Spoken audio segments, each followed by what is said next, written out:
النهارده انت مناسبة 6 اكتوبر، النهارده هتسمعنا ايه؟ صباح الانتصارات، صباح 6 أكتوبر، صباح أعظم انتصار في تاريخ مصر الحديثة، صباح عيد بنعتز به، عيد الكرامة، عيد رجوع الأرض الغالية العزيزة علينا، يوم الانتصار العظيم اللي احنا يعني بنفتخر به، يوم اللي ضحت فيه رجال مصر العظيمة، جيش مصر العظيم بالدماء الطاهرة والأرواح الطاهرة من أجل استرداد كرامة أرض مصر.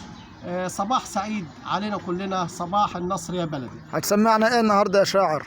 6 أكتوبر، 6 أكتوبر عاد أمجدنا، صحح وضع في كل مجال، هب الجيش بتاعنا وقرر لازم نعبر خط قنال، نمسح دمع النكسة كئيبة وصدق النية ما فيهش محال.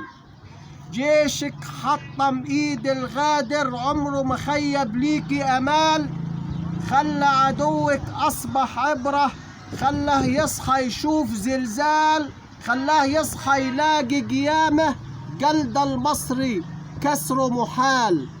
ازاي مصر تعيش بهزيمة وخير الجند معاها رجال؟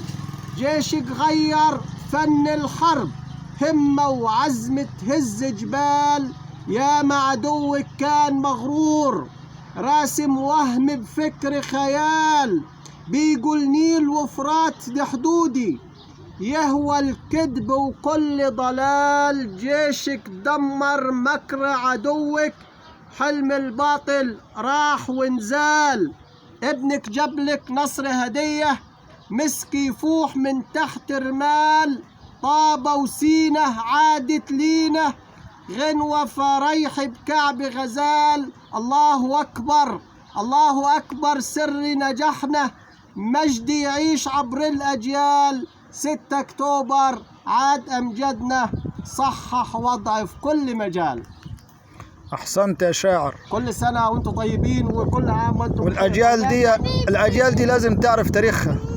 حبيبتنا يا حبيبتي يا مصر. اولاد النهارده 6 اكتوبر يا عم. ايوه جدع يا ولد، الانتصار العظيم، كل سنة وانتم طيبين اولاد.